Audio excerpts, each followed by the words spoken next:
Hindi nga po dapat baliwalain ang sakit sa tenga, lalamunan at pagbabara ng ilong. Yan po ang isinusulong natin ngayong Ear, Nose, Throat o ENT Consciousness Week. Ang ilang tips po para pangalagaan yan, panoorin natin. Likas na matiisin ang mga Pilipino.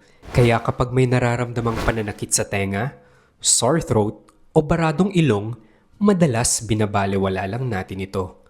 Pero kung may problema sa ear, nose at throat o ENT, apektado nito ang buong estado ng katawan. Malaki ang epekto ng malamig na panahon sa mga problema sa ENT. Pinapahina nito ang immune system ng katawan kaya mas madali tayong mahawaan ng iba't ibang virus na nagdudulot ng sakit. Ang pinakakaraniwan na tumatama unahin muna natin syempre sa tenga. First and foremost, yung infection sa ears, yung acute otitis media, yung middle ear, impacted cerumen or earwax, yung swimmer's ear or acute otitis externa or inflammation or pamamaga ng ating labas na bahagi naman ng tenga. Pagdating naman sa ilong, syempre madalas dito sa Pilipinas, yung sinusitis or common colds also. And then, yung ngayon, nauuso nga, may surge ng influenza virus. Also, allergic rhinitis. Sa ating throat naman, ang common ay yung tonsillitis and as well as yung tonsillopharyngitis or pananakit ng lalamunan at ng ating kulani sa loob ng bibig.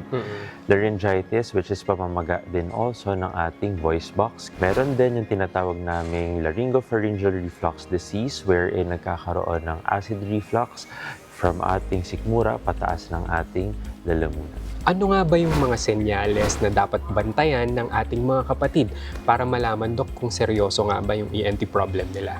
Mataas ang aming suspicion, lalo na kung may importance sa time and severity. Like for example, kung sudden yung hearing loss, also ng pagkawala ng balanse.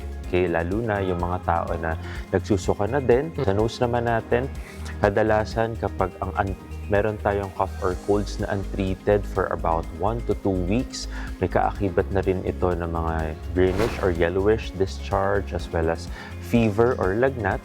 Pagkawala ng boses, of course, and hirap sa paglunok, and syempre yung hirap sa paghinga. Mayroon namang first aid at home remedies para sa ENT problems. For throat pain, okay, maaari tayong mag-gargle with warm salt water solutions.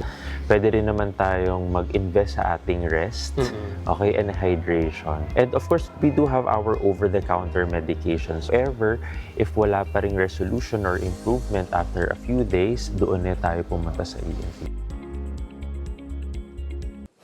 Mga kapatid, Dimples Romana po, maging maalam at may pakialam sa mga napapanahong issue at headlines. Mag-follow na po at subscribe na sa social media pages ng News 5.